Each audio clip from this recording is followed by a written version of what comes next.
back again, Tezlom Podcast, and I like this guest, and I've admired her from afar, and we've never really spoken, to be honest with you, but I admire her afar because she's constantly shouting about franchising, and that's all that's mattered to me. I think that if you're in franchising and you're not shouting about franchising, I think you need to give your head a wobble, I'll be honest with you. So, I do know how to pronounce the name, but would you please introduce yourself and tell us a little bit about what you do? Hi, my name is Dani Peleva, and I'm the founder and CEO of Franchise Fame. Okay. I need to know what Franchise Fame is because you've just given me a book and I haven't read it. So I'm a typical bad podcaster and I've not done any research, but I like to find out people from the person I'm talking to. So Franchise Fame is a global award-winning marketing agency for franchises. So we connect aspiring entrepreneurs with already successful franchise brands. And in this way, we aspire to create more opportunities and equal growth, economic growth and equal opportunities for everyone, which is essentially what franchising does. So go through that again with me. So you got people who are entrepreneurs, potentially either a franchisee or already or not a franchisee, looking to expand their business, and you help them find them. So yeah, on the one hand, we've got the franchise brands that are looking to expand and recruit franchisees. On the other hand, we've got people who want to escape the 9-to-5 grind and want to get into running their own business. They don't necessarily know about franchising. So we do a lot of franchise development, as they call it in the US, or franchise recruitment, as we call it here. But we also work with franchisees on a local level, and we do local marketing for them so that they can grow their businesses, because I personally believe that a franchise is only successful when the entire network of franchisees is also successful. Yeah, I think you're right as well. I think that's a big shout, that, isn't it? How do I just go straight in for the kill? Go for it. How do you get into that? Like how that's not something you apply for as a job, is it, surely? No, and I've got to say, when you plan your career and education, when you get out of school and you need to apply for uni or you need to figure out what you need to do with your life, you're at a very fragile age of 18 and you have no idea how the world works. So I got into business and economics for my bachelor's degree, and then when I graduated, I'm Bulgarian originally, so no, we'll get into that. Yeah, so I got into uni there, and I graduated my BSc there, and then at some point I was like, I just want to see the world. I want to travel. Nothing keeps me here. I'm just fresh out of uni, and a lot of people take a gap year. I had a job opportunity going on, and they offered me to relocate to London. And I said, why not? London is a hub and I'll get to travel a lot. But I also wanted to continue with my education. And at that time, when I moved to London, I was 21, I think.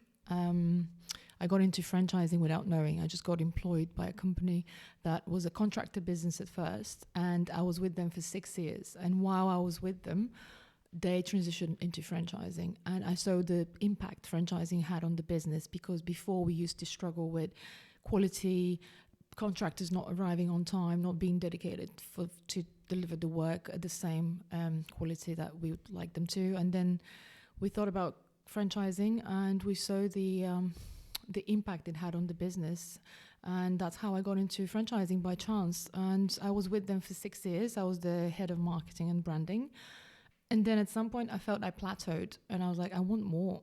I want to go back to uni and do something that I'm passionate about. So I did a master's degree at UCL, which is quite pricey. Tuition fees here are quite high. So I was like, how do I pay for this? I only have the first installment. So I had the idea to buy into the franchise that I used to work for. So I became a franchisee. Oh my God, I love this. This is good. What was the brand, if you don't mind me asking? It was cleaning, household, gardening, handyman brand, Fantastic Services. Oh yeah. Is it Ruin? Ruin, yes. Ruin and Anton, both of the founders. And while I was incredibly happy and grateful to work for them, at some point I said, that's enough. I just want to do something more with my life.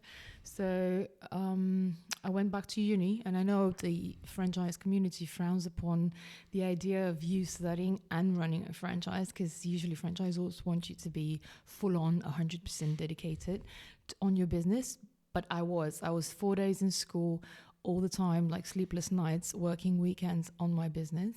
So for 3 years, I started with one man in a van. And 3 years later, I had 13 guys with 13 vans. So it was wildly successful. Wow, fucking hell, that's insane, that, isn't it, as well, that age? Thank you. Yeah, it grew exponentially, and it was a new service that I developed. And mind you, because I was 6 years in the business, I knew the business inside out, franchisor side, and then franchisee side. So I had seen both sides of the coin. I'm going to stop you. I'm going to get right into this. Sure. So, on a level, I'll ask this question because it's something that digs into me, and Kate knows exactly where I'm going to go with this.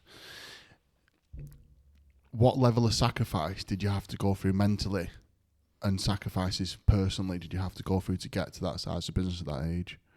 I literally had no life. Like, literally, I had no spare time. Every minute of the hour for years, I had to run to school, run back, write papers till like 4 a.m. at night, do Excel spreadsheets, run the business, talk to staff members in the franchise business. And you know what it's like when you speak to guys in the service sector. They're calling you like, this client didn't open the door, this job got cancelled, there's a complaint here and there.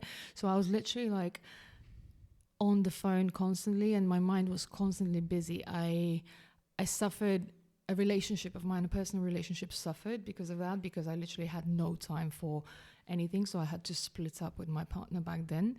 And it was a lot of personal sacrifice, a lot of sleepless hours, no weekends, no fun, no going out at the age of 25. You're in your mid-20s, everyone's having fun.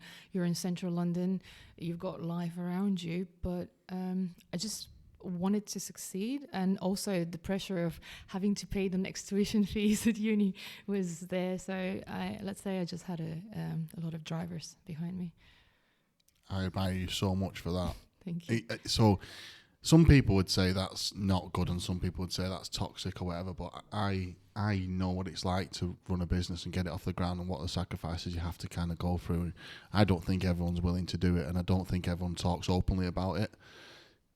But yeah, that's amazing. That, well done. That's fucking incredible. Thank you. So long story short, I 3 years later I graduated my MSc at uni, and I just, not that there's something wrong about being a franchisee. It's brilliant, but I just felt that I wanted more. So I sold the franchise at that point, and I said to myself, now what do I want to do with my life? I've got some money. I've got the experience of being a franchisee and Zor side. I know what the challenges are, but I'm a marketer. Like I've always been passionate about marketing. So this is how the idea about the agency came around, because I really understood the challenges the franchisee experiences with marketing their business, and what the Zor wants from all their franchisees in terms of like brand awareness, consistency and whatnot. And there's so many marketing agencies out there that claim to work with franchises and understand franchising, but I felt that there's a space for another one that actually knows what franchising is about. And this is how the idea for the agency came about in 2014, and that's how we started. I can see with your passion of the 6 years of the job and then being a franchisee exactly what you mean there. And because you're in a heavily marketed based business as well, you'll know it inside out, won't you? Yes. You'll have seen all the frustrations of the franchisees, and then being a franchisee, you'll have seen the frustrations receiving that information as well. Yeah, that's right. It's amazing that I didn't know about you. I'm going to just go off on a tangent. Was there anything that you did to try and cope with the stress in them years? Is there anything you have because I noticed you went for a run yesterday. So is there anything you do in your life that you deal with them stresses right now, or did you deal with them back then or not? So my mum's a PE teacher, and I've always been brought up with sports from a very early age. I think sports and any kind of sport or physical activity is my way of venting out, and that's saved me through the hardest moments of my life.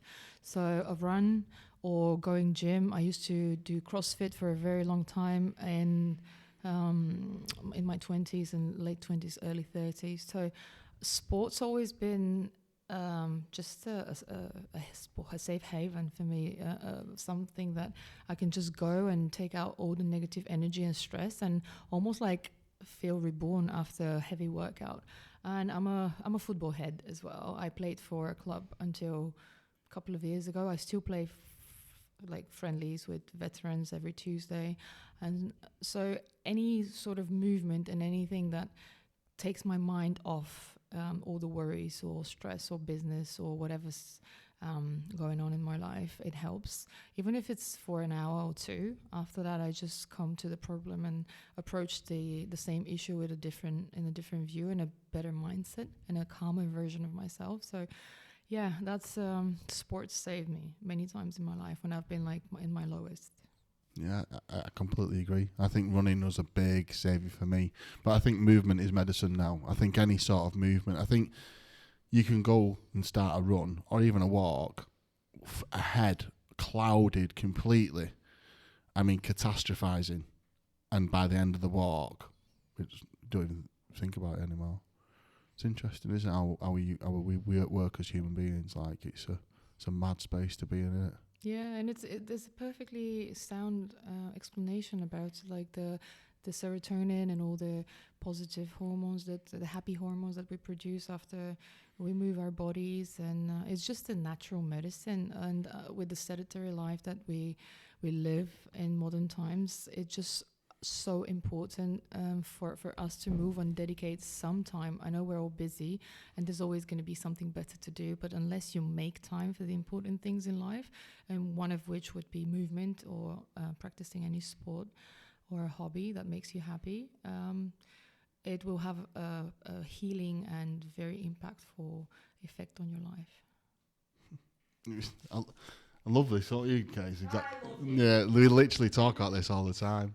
Have you got any spirituality in you? Do you follow any spiritual stuff? I'm Christian. I believe in God. Yeah. I pray often. I had a little prayer this morning before the podcast. Yeah. To see if it went well.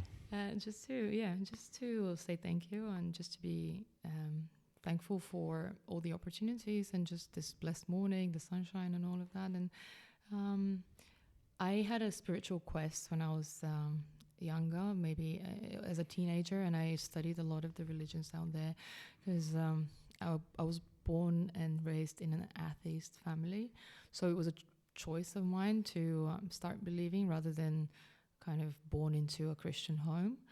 And I felt that Christianity, especially Protestant, because I'm a Protestant, just fits closest to my beliefs. And it's important to just be grateful about the opportunities that come to your life. So I practice gratitude every morning, saying just thank you about the things that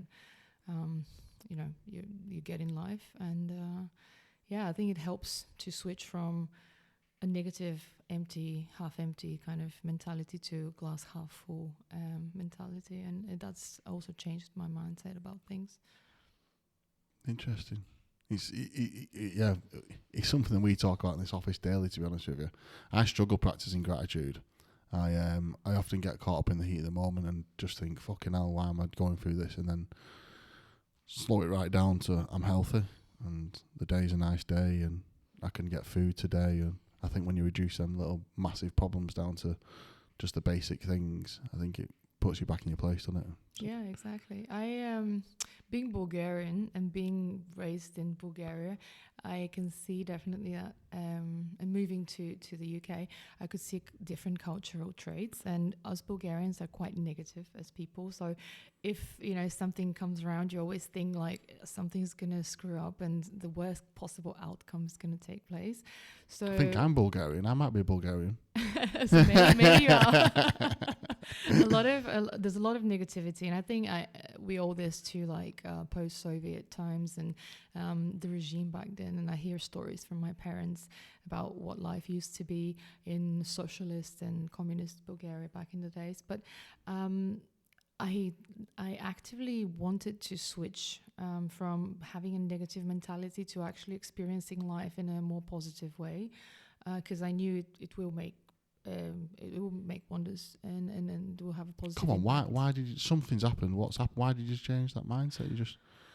I just thought life would be easier because life will throw at you negative and positive experience. And I just read a lot of books about there's nothing negative or positive in nature. Everything is neutral. And that kind of thought stuck with me. So everything is neutral in nature and in the world. So earthquakes, tsunamis, whatever happens, animals die, new are born, everything is neutral. How we as humans perceive the reality is when we decide whether something is positive or negative. So it's all in our brains, and we hold this incredible power to decide whether something that comes in our life is a positive or a negative thing.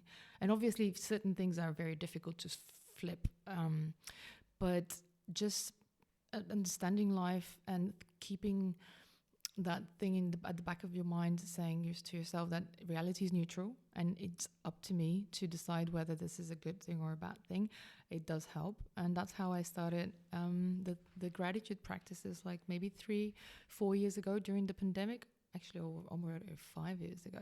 During the pandemic, every morning when I wake up, I would make myself a cup of coffee and write down 10 things I'm grateful for, but you can't repeat those 10 things. So they have to be different. So the first few days you're like, my family, my life, my house, my job, whatever.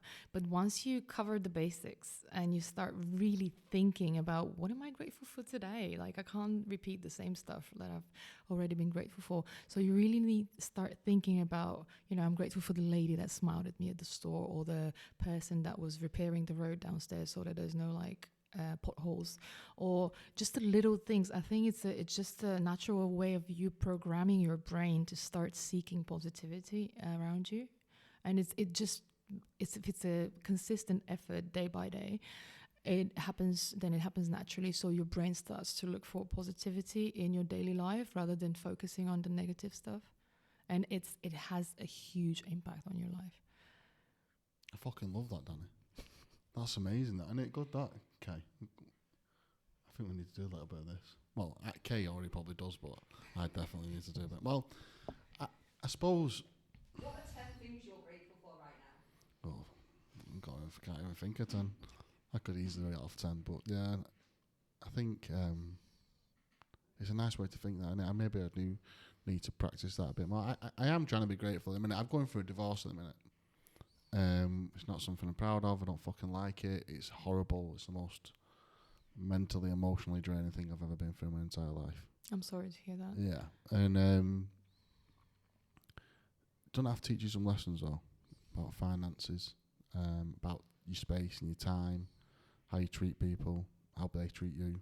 And it does definitely makes me reduce the things that I thought were important are less important, and the things that I didn't think were important are really important, like time. And recently taking a bit more time off work, because I've always been one of them people who work, a bit like your mentality back in your 20s. But I've been doing it for 15 years. So more recently, I just get exhausted, emotionally incapacitated, like to the point where I'm just lying on my office floor. So just encouraging more thought to time is one I've definitely learnt more recently. But I do like the gratitude list. I do have the word gratitude tattooed on my thumb to remind me to be grateful every day. And I think it's the little things that I keep screwing it down to. I've got a house over my head, a roof over my head. I can eat. I can walk. I've got a car. I've got a business. There's loads of things I can be grateful for. I'm like a spoiled brat, really, when I think about it. I think self-care is another big thing that when I was in my 20s, I was missing out on. And you don't think about these things when you have, the basic Maslow pyramid of needs not covered, because when you don't have money, you can't think about self-care, or when you when you don't have food at the table, you've got different priorities. But at some point, us, especially as entrepreneurs, we need to achieve a healthy balance. If you want to run this business for a long time, and for the business to be successful, you need to be healthy. You need to be to look after yourself, and self-care is a big thing that I started appreciating and practicing more in my 30s. And what you're talking about made me think about self-care, and it's important when you feel that emotionally you're incapacitated or you need some more time off. It's important for you to take that time off, and whether you're going to spend it playing sports or meditating or just sinking in your own thoughts, you need this so that you can come back stronger and with a better mindset, so that you can help the business. Otherwise you just become a liability to your business. I can't agree more. I've literally become a liability to business some days. did have a bit of time off last week, and I've took a bit of time off this week. So I'm trying to I'm very self-aware. I know that I'm self-aware, probably a little bit too self-aware sometimes, and just read into things way too much and catastrophize. But yeah, I think you're right. But I always have this toss-up between. You only ever hear certain people say the self-care bit after they've not done it, and that's when they've been successful. And I think sometimes there has to be that moment in time where you give absolute passion to the business to get it to a certain situation. And yes, you might lose a relationship. I think my relationship fell to pieces because of that same very reason. Or, there has to be a sacrifice time, I feel. Even certain high-profile entrepreneurs online, they'll say that it's not a good thing to do, but it's something you kind of have to do. Interesting. It's an interesting topic. I could talk about it all day long. I think there's definitely some. Even with new franchisees, I say to them, don't go on holiday for the first 12 months. Kind of expect that you're going to have to give it everything you got, because if you don't, you're probably not going to be where you want to be. I talk about having small amounts of time off and getting time off with the kids, or downtime at the weekends and the evenings, but that working time is going to need. Yeah, I agree. But this is where franchising comes in compared to you being a solo entrepreneur and you literally working your socks off day in, day out. And I think with franchising, they often refer to it as a business in a box, because you've got the model, you know where you're going to be in 6 months, 12 months, 3 years, 5-year plan. And you know others who have done it before you know how they achieved success, and you know what to do. So kind of it takes a little bit off the burden and the load. You still need to work hard, but there's some sort of security behind it. There's some sort of, financial forecast stability, and you've got the support from HQ as well. So this is why I'm a raving fan of franchising, because everyone wants to be successful, especially nowadays where social media sells you those images of billionaires and millionaires and flashy cars and whatnot. And a Lamborghini. Yeah, exactly. So you want to achieve that with, and you don't want to, nobody says, oh, it's so cool to work on a salary for someone on a paycheck or all that. So there's a lot of people out there that dream to be successful entrepreneurs or run their own show and not work 9 to 5, but have flexible working hours. But that doesn't mean that you're not going to have to put in the hard work and the long hours. It doesn't mean that you're going to work 2 days a week or 2 hours a day. It might mean in reality that sometimes you will have to work 12, 14, 15 hours to get the ball rolling and be successful. And it doesn't necessarily mean that, self-care is going to be the first priority at the beginning, but you'll get there. And you will get there to achieve a fine balance once you get the ball rolling, once you start being successful, so that you sustain for the long run. But at the beginning, you will have to put a lot of blood, sweat, and tears. And that's why I love franchising, because it makes it somewhat easier. Not easy, because it never is easy to be successful, but it makes it easier and more comfortable. It's an interesting one about the career thing, because I do admire people who do have good careers. I like to see people, I always call them homegrown tomatoes. Someone starts in a business. Even when I meet someone, people have been on this podcast, and I think what they've put into it and to make it work and learn and put themselves through to get them on that career ladder and get them to high, I admire it a lot. I think it's an amazing and I think the other thing is that small businesses wouldn't exist if people didn't have that, or any business would exist if didn't have people who wanted to push themselves in their career, would they? So, talk to me about your family. What was family life like? Where were you born exactly?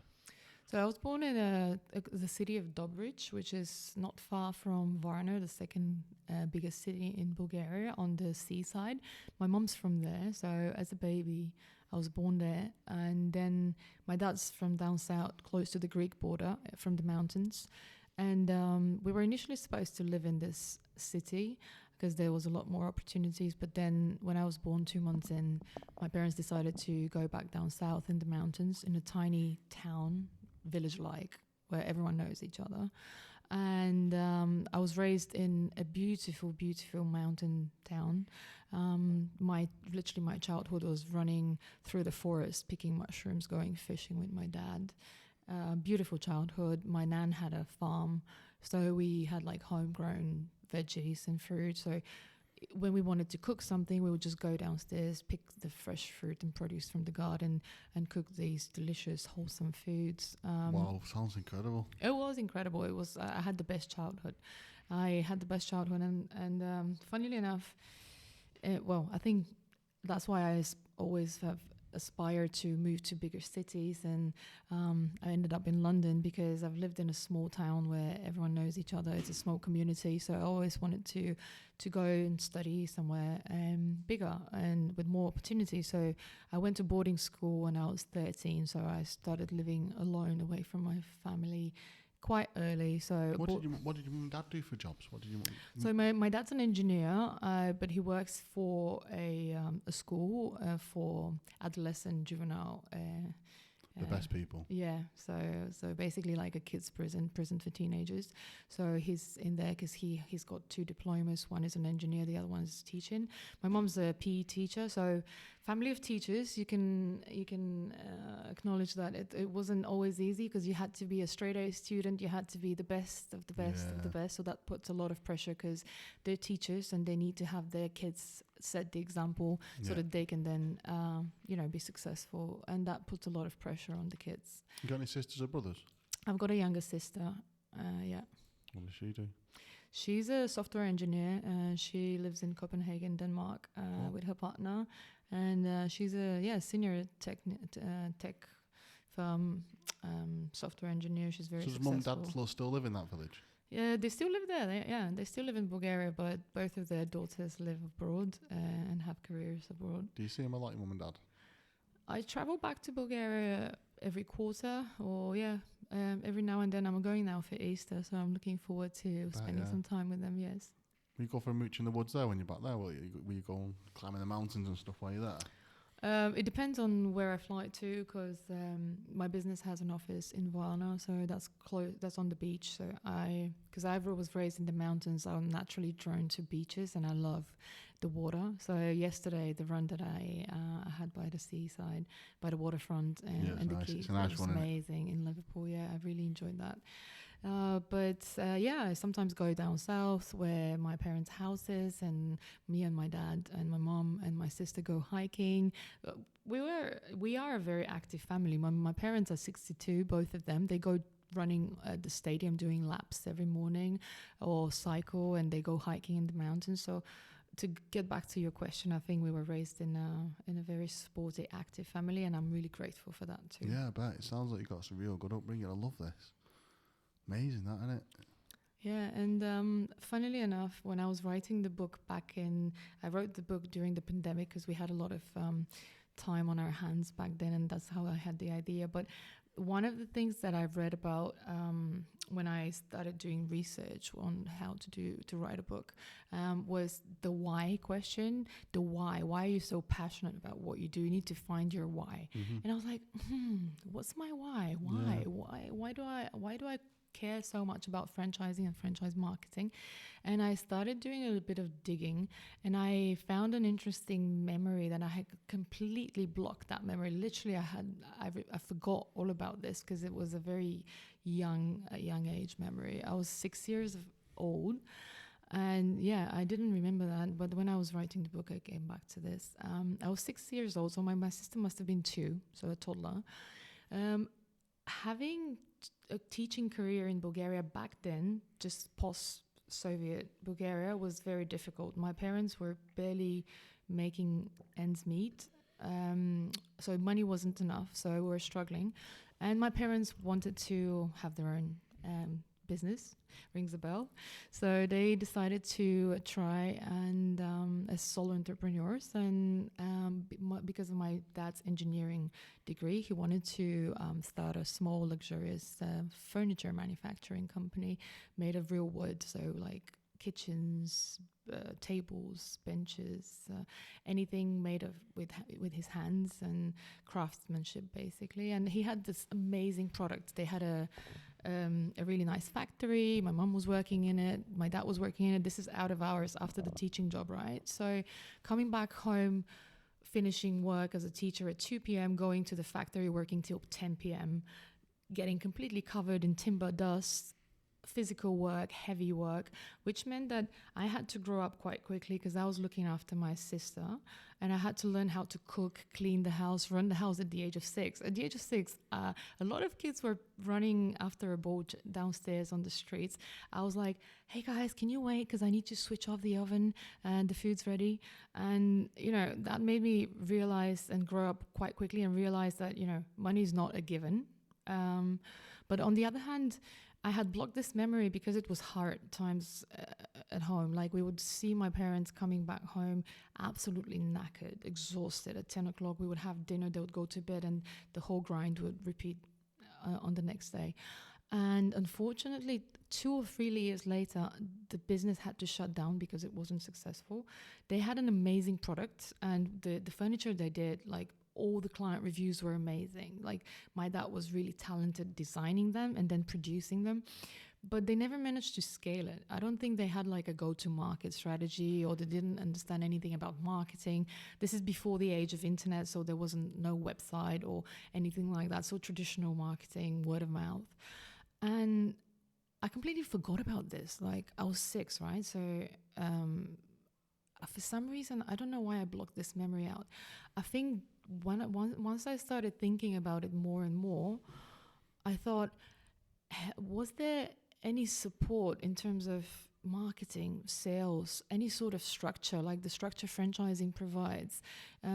For my parents, they would have made it successful, and they would have been successful, and they would have made a successful business and scaled it up. But they were lacking this. They were all on their own, and there was no one to help them. So I think, in a sense, that little girl, Dani, is now helping her parents or other families and people who want to become solo entrepreneurs and make it successfully, and build a brand and a business. I'm kind of helping them because I couldn't help my parents back then.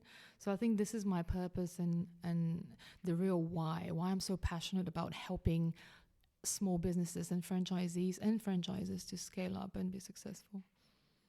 I love that. Do you understand where you can see your work ethic came from as well? Because you just explained how you were in your 20s, basically, about your dad working long hours and stuff like that. It's interesting, isn't it?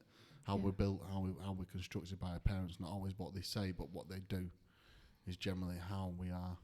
Interesting, isn't it? What a beautiful why, though, as well. My why is very similar to that, is that I like to let people create, not miss opportunities. And I think in being in franchising, letting them go grasp something, have a go at it, and making it work for them, but psychologically making them work for them. I push them mentally. We have a team that teaches them skills and pushes them mentally as well, but I like to talk to them about how you get through it mentally. That's why it's interesting to hear about your thoughts on how you look after yourself and in them initial stages and what sacrifices there is to be made. I always harper on about it, to be honest with you. When I'm doing a pitch, I'll kind of talk to people. I literally had a pitch yesterday from someone who's in franchising as well. They already work heavily in franchising. They're interested in the Tezlom franchise. But I still had to harbour the fact that if you're going to buy a franchise, expect, because he was talking about having a holiday, and I was like, really? You're going to have a holiday in the first 6 months? It's not probably the wisest decision. It's interesting, isn't it, how people think? Yeah, they think that once you work for yourself, you have automatically this lavish lifestyle, and you can work whenever you want, and you can buy yourself expensive things. And I think social media is a lot to blame about this as well, because it just paints this unrealistic image of successful people. Yes, you can get this successful, but that comes with a lot of sleepless nights, a lot of worries, a lot of stress, a lot of hard work, and a lot of sacrifices. Yeah. Not right away clicking the finger and, driving a Lambo in Dubai. Yeah. Talk to me about your business. You've got.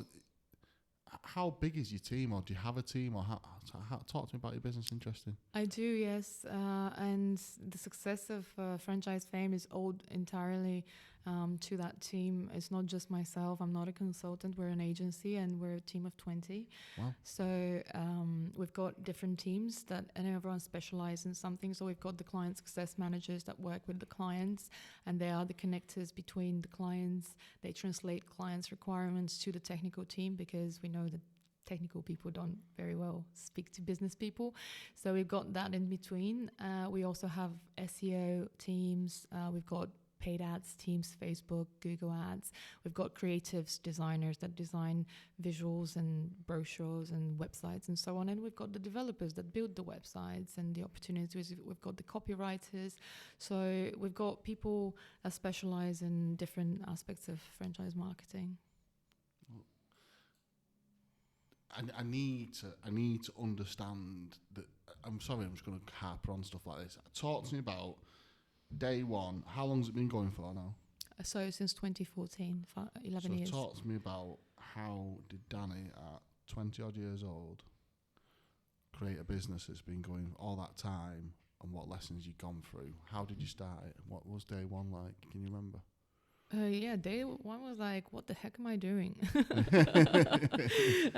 So there's a lot of self-doubt when you start, especially when you start on your own. You're like, is this the right thing? Should I just look for the security of the payroll? Yeah. Because it's very comfortable to know that you're going to have, your salary at the end of the month, whatever happens. But I started with one person that was an SEO specialist and myself, and I literally had a phone, one of those Cisco traditional dial phones in front of me, and I picked up the phone and I started ringing people and I started talking to people, and of course everyone would shut you down at first. They'll be like, I don't need your services, or that's too expensive, or all the no's that you get. And it's a learning curve. It's important to go through this process at first, because you learn how to speak to people and you learn about creating relationships. And franchising is all about relationships with your vendors, with your franchisees, with your HQ team, with like everyone. 360, everyone. Yes. So I started phoning people and they would say no to me first, and then I would be like, phone them again a week later. How are you doing? How's business? What are you struggling with? Talk to me. So as you started building those relationships with them, and little by little, someone would say, okay, let's do this. Let's try this out. Do this for me for like 3 months. And then I would sign up a few clients, and then that one person would get busy. Then I would continue signing up clients, and slowly we would continue to like scale up. And then I would be like, okay, I can't talk to all the new clients already, and I can't set them up, so I'm going to hire a girl to help me up with like the setup and speak to them. The existing ones, I'll still keep doing sales myself. Then I needed a second technical person and so on. So it all happened gradually, not overnight. And we've had exponential growth, but we've had times where we had to like scale down as well. So it's not always like linear growth. No, it's not. It's horrible, isn't it, sometimes? Yes, and it's very stressful when you have to pull the plug or take difficult decisions. People don't see this on social media as entrepreneurs. Everyone sees the positive sides of, running your own show. But when you actually have the responsibility for the people that work for you, and when you have to have those difficult conversations with them, or decide that you need to scale down and you need to think about who you let go first, and you don't sleep at night because you've built relationships with those people, and you know that person's got a mortgage or the other one's got a baby on the way, and you have to like go in front of them and tell them it will all be fine, or you have to tell them that you have to let them go because the business is not doing well. It's one of the hardest things that you can do, and it's one of the things that teaches you a lot. Yeah, it does, doesn't it? It's fucking brutal, isn't it? Very. Yeah, it's brutal. It's interesting. It's nice to hear someone actually just talk about the actual reality of it sometimes, because it's very, very difficult. And I think the current marketplace in the UK, I don't know about the rest of the world, but definitely in the UK, I think there'll be some tough decisions made in the next 3 to 6 months for some businesses, especially with the employment, national insurance and new employment laws. I think there'll be some seriously tough decisions made for companies across the UK at the minute. In terms about, did you ever, are we growing a team? How did you learn about becoming a leader, or how did you see yourself in? Did you ever get any coaching, or did you just learn by the battle scars?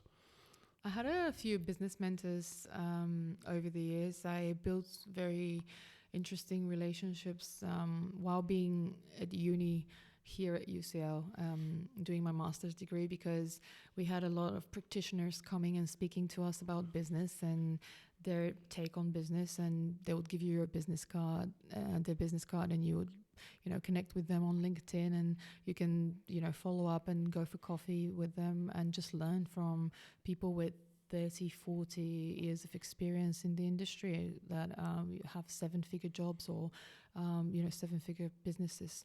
And it's important to be surrounded by people like those, because, and we all know about, environment dictates performance. So whoever you're surrounded with is going to either bring you down or uplift you. So having those important figures around you that you can reach out to and just seek advice or mentorship is very important as a solo entrepreneur. I think it's important for anyone. Yeah, as a franchisee as well, but then you have the HQ and you've got the franchise. Just generally in life, you're affected by who you surround yourself with, aren't you? It's an interesting one, isn't it? It's a hot topic for me at the minute. I think I just to go off on a tangent, but it's interesting how you can have a conversation with someone who used to be in your life who was really good for you or really bad for you. Someone rang me accidentally. He's an old boss of mine, and he was a great boss, but he was a tough boss. And he pocket down the other day, and we had a big chat for about 45 minutes to an hour. And after I got off the phone call, I didn't feel relaxed. I felt motivated. I felt present about myself. I felt like I was accomplishing something. And just being able to have a conversation with that person, I got through the rest of my day just based upon that energy level. And it's really interesting. If you don't have, I would worry. I would be upset if I didn't have those people in my life. It's interesting who you go home to at night, or who is in your phone book of them phone calls you make in the morning or the weekends, have a detrimental effect on the way you conduct your life. I think fundamentally you can meet a new friend, new girlfriend, new boyfriend, start new hobbies, and it can actually fundamentally change your life for a positive or negative, and you don't even realise it's happening to yourself sometimes. And I wonder how many people in their lives don't succeed in their career or financially succeed in their business because they haven't got the right people around them. Like me being able to reach out to Barry, my old boss, and I could ring him again and talk to him about the situation. I mean, he gave me some really good advice. I don't know if everyone has that in their life. And it's so important to have that support system around you. It's I actively now pick the time and the people that I spend time with, and who I share my energy with, because it does have an impact on you, and you don't want to stay in the negative energy or the low energy with people who are going to be needy or complaining or negative. You want to be with people that uplift you or give you advice or support you and understand you. And even if they don't understand you, so as my partner, he doesn't understand franchising that much, but he's always there supporting and understanding and trying to make it better. And as long as you have that, you feel that you're not alone. And what else do you need? As long as you have that support and you know that someone is there for you and believes in you and is proud of you, and you feel uplifted and you feel like you can conquer the whole world. It's so true, and it's mad. It's a mad feeling, isn't it? A bit soppy like, but it's a good feeling. It's emotional, and we are humans, so you can't be just always wearing your business hat. You've got your emotions, especially being a woman in business. We go through a lot of emotional phases through the months, and it's interesting. I deal with it. I'm sure you do. But even scheduling time, like public speaking or recording podcasts around that time of the month when you are like in your most confident self and you're happy around your hormones, has also an impact on us as women, believe it or not. So I've been studying as a personal interest a lot about hormones and different phases of the month for women, and when we need to stay in our more feminine side and not speak to people and tune into our emotions and look after ourselves. And when we can be like, I'm going to boss this, let's go, let's have a public speaking, let's have a pitch for this big client. And you naturally feel, because your hormones are there and you're naturally on top of the wave, and you're like, I'm going to get this, I'm going to sign this deal. I think I need that as well, though, Danny. I'm not going to lie to you. I think I'm a bit like that. I think I get a period like once or twice a week, though.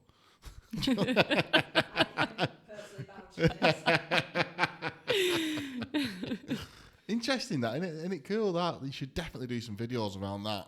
There'll be some women who struggle with that, I would imagine, on a monthly basis for most of their life, in fact, thinking about it. We don't get enough education about the topic, and no. Neither do men, though, do they? No. Men should know how to support us in different phases of I just use a stick, you just start giving me shit, just hit you with a stick. That usually works quite well. Or a chocolate on a stick. Yeah, that's a chocolate button, stick, beer, wine.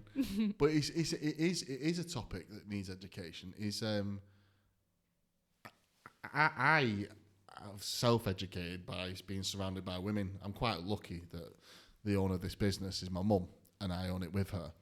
And I'm lucky that the fact that I've had to work with such a powerhouse for 15 years. And I've been with her my whole life. And I've been in situations where my mum has been made uncomfortable by other men. And I've been in situations where she's been an absolute monster in situations. And I've heard stories about what she's done in business. And I understand the deals she's been involved. I've seen her sack people. I've seen her lay people off. I've seen her employ people. I've seen her dress people down. And she's coached me my whole life. But one of the things I probably haven't spoke to her about is a menstrual cycle. And I haven't spoke to her about... I've talked to her about when she had a hysterectomy. I remember that being quite... I think you need to plot this in the diary. I think that I did talk to her about hysterectomy. I remember having it. It was quite a difficult time. But I have definitely spoke to my two work wives, Kay and Gemma, about it if I'd have no choice. But I think, you know what? In fact, I'm going to fucking learn some more about that. I'm one of them people, if I need to learn something, I'll find out about it. I'll go and hunt it down because I think it's dead important, actually. It is very important. And you have a partner, you've got colleagues, you've got your mum in the business, and understanding more about how women function and how their body functions will make you understand and put an understanding to why they react in certain situations the way they do. It's been women hard work. No, there's so much behind it, so much more behind it. Such a sexist pig, I'm sorry. I'm curious to know what was it like to be brought up by such a mother figure, where you've got like her hashtag boss lady everywhere around, and and just being your mum as well, and what's the impact she's had on your career? She's the reason why I'm successful. I think that's the only reason. So I can remember far back as mum and dad having to sell a house when we were moving to rented accommodation, and I remember my brother being very young. And I remember mum having a suit on, having to go to work, and we went to childminders, and dad was never around, so mum did the school run, dropped off the childminders before school, then picked us up at the childminders after school. And I remember that as far back as my memories can serve, and I don't know how old I was, but I would have been in primary school. And then pretty much all the way through my life, it's been mum and dad, either dad pushing me in one direction or mum pushing me in one direction, kind of holding my hands. But I think, mum is a very caring mum as well, but she's very inspirational. She's an extremely inspiring mum. And that's where I kind of make calm with my work and what I do with my kids. Is I'd like to think my boys would think I want to be like dad, because he's always doing something, he's always on with something. I can have deep conversations around managing teams, leading a business. And I've gone through some fucking mad shit, and I've got quite a lot of resilience. I think resilience is a very difficult badge to wear. I think people think it's a proud badge to wear, and I think they don't realise what it fucking takes to actually be resilient. So yeah, I think I'm very grateful for my mum. It's just 42 years old, still relying on her mum, and she's been through everything with me. But we do run the business together, and everything's kind of shared. And she now works 4 days a week, and she's recently talked about working less, and she has pretty much the whole of January off. And just as time goes on, I think eventually she's 72 years old. I think she'll just want to stop. But she's also trying to create a social life for herself, because as an entrepreneur and a business owner, she's not really got much of a social life, because your business becomes your social life. Generally, the people who are in your business, and then you kind of go home from work and you do live it. I think it can be a solitude life being an entrepreneur, because I think at some point is what you go through so many emotions during the day. I mean, I go into my mum's office and we talk about a lot sometimes, and it can be down to looking after the kids, what we're having for tea tonight, straight up to, should we employ this person again? Or what the fuck are we going to do about this VAT bill? And how are we going to encourage this franchisee to do that? And should this person still be with us? It's like a multitude of conversations. So sometimes at night, the last thing you want to do is talk to anyone. You just want to put a film on and zone out, or read a book, or go train, or whatever you want to do. So I think sometimes it can be a solitude life as well. So mum's that are coming to an age where she wants to retire, but she's in that mindset of like, what else would I do? And she's really healthy, and she's switched on cooking. She's got a wealth of experience of like 50 years of being in business, ran massive teams and multi-million-pound companies. So I don't want her to retire, but I also don't want to be selfish. So if she wants to leave, she can leave. But at the same time, I think she would always have a foot in the door with us until she decided not to. Bless her. She looks, I must say, amazing for her age. I know. And she's got a great personality. We had a little bit of a chat downstairs. Yeah. I just wonder, what kind of impact does a female leader have on a son, particularly? Do you think that made you a little bit more empathetic? 100%. 100%. So I would say, no bullshit aside, twice a week I'll speak to my mum about my ego. Twice a week I'll talk to her about my anger, my masculinity. I'll talk to her about, am I being a dickhead here? I'll literally, and I swear, and that's not a problem. Mum hates swearing, but I do. And I walk into mum's office and say, am I being a fucking dickhead or what, mum? Like, is it me that's been here? Should I have done that? And sometimes she'll say, no, you're quite within your right, and talk to it. Or sometimes she'll say, no, you need to let that go, or that's not the right way to go about it. And so, yeah. Does it stop me doing sexist jokes? No, unfortunately not. I was born into car sales industry, and car sales is just, but yeah, and I'm a terrible flirt. But I think it's definitely made me someone who is, if I see women being disrespected, that I struggle with it. And I would quite happily say something to someone if there's a male in the room doing that sort of thing. I don't like, I mean, I try my hardest not to like pigeon about being a man, and try my hardest, but I can't help it. It comes out sometimes. And I've talked to you about this, Kay, surely. Definitely talked to Kay about this. Like, I try my hardest to look after myself in that respect, but sometimes as a man, you can't fucking help it. But at the same time, it's definitely helped me having a leader as a mum. I'm glad mum's leading the business. I'm sad that my dad's not with me, but she kept us both in check. And I think also having this new girlfriend, she keeps me in check as well, actually. So it's kind of good. But yeah, I think any good, strong man needs a strong woman. I think so. Any strong woman needs a strong man.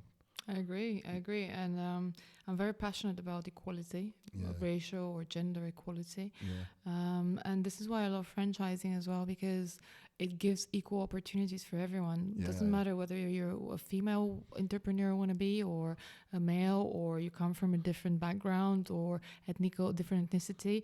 It just gives equal opportunities for everyone. And this is very important for me. Yeah, I think so too. I think I'll be dead honest to you, and I would say that women are going to be more successful than men in business.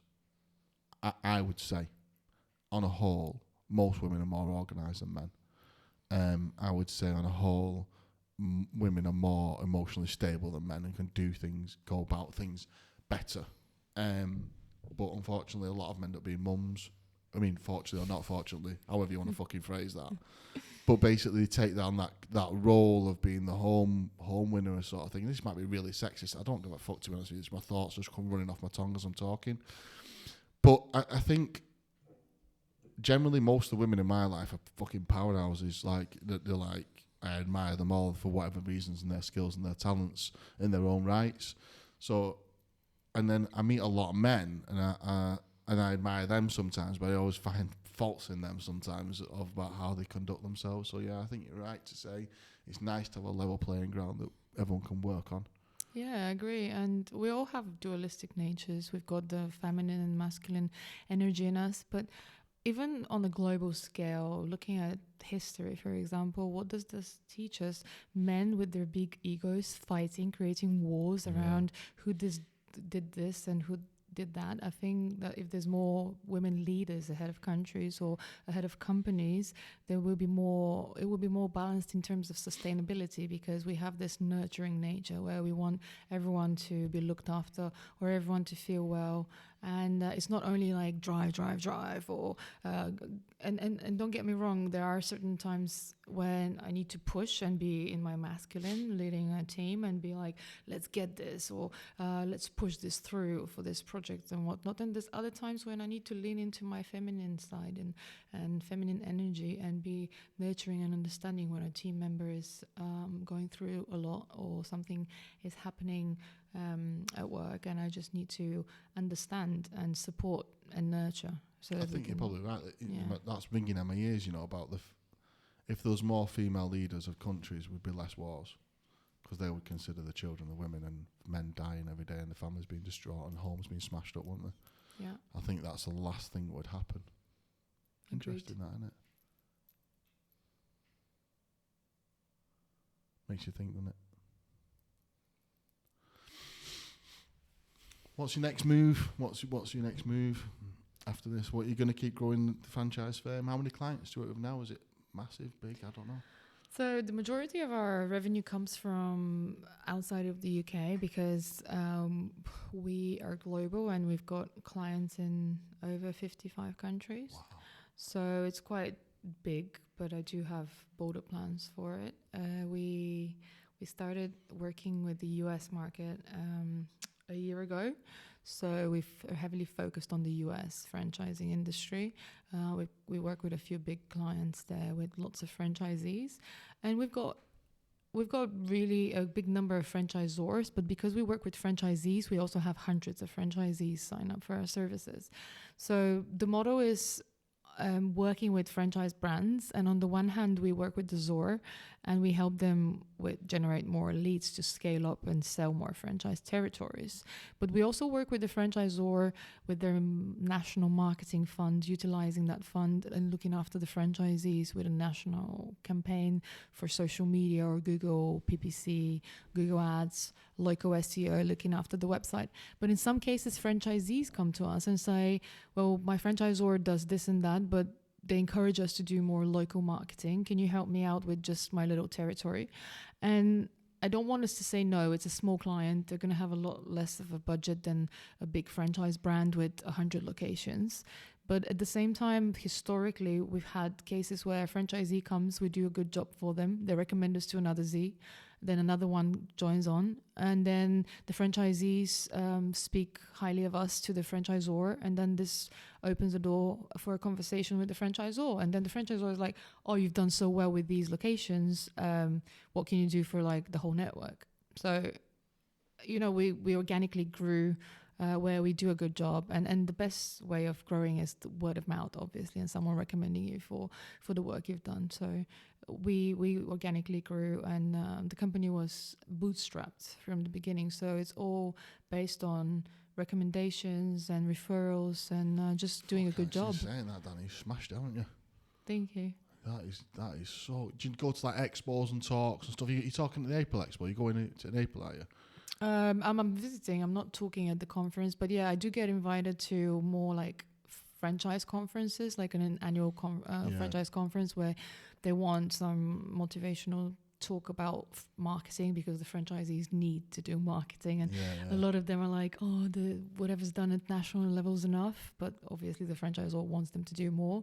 So I'm speaking next week for a brand that we've been working with for more than 10 years, and they're international. So I'm doing a talk in front of the master franchises. So I think there's going to be like 30 countries. So I'm talking to them about franchise marketing on a national level and how to utilize the marketing fund. So just master franchisors, top level kind of strategy. But I also visit like clients conferences and I speak to the franchisees as well and talk about local grassroots marketing, and that the fact that you don't need to have a huge budget or spend thousands of pounds to actually do an impactful marketing campaign locally. Fucking hell. It's sick, that, isn't it? A sick job, that. Isn't it amazing what she does? I love that about you. I didn't know any of this. It's so Thank good. you. I need to ask some more questions. Is that all right? Yeah, of course. How do you cope with the travel and the family and stuff like that? How do you cope with all that side of it? Yeah, that's a big one. So literally, I was talking to Gemma downstairs, and I visited 6 countries in February, and I literally repacked my suitcase. I came back from Tel Aviv the other day. I changed the contents of my suitcase, and we're off to Liverpool yesterday. So it does involve a lot of traveling, and to get back to your point, you need to have a supportive partner or people around you for this, because otherwise, you know, it can be a very lonely place. I haven't gotten onto the family ladder yet. I don't have any children myself, so that still allows for that lifestyle, but I think it's something to look into soon. Do you want children or you don't want children? I do, yes, I do. So I think it's something to that's a different chapter of my life, and it's coming in the next few years, hopefully. So I will definitely need to scale down on traveling, but I traveled a lot in my 20s, and remember when I told you I moved to London because I wanted to travel. God, sometimes you don't know what you wish for, because in my 20s I was flying down under UK all the time, like, and those are like, back in the days that used to be 3 connecting flights, 24 hours of flying.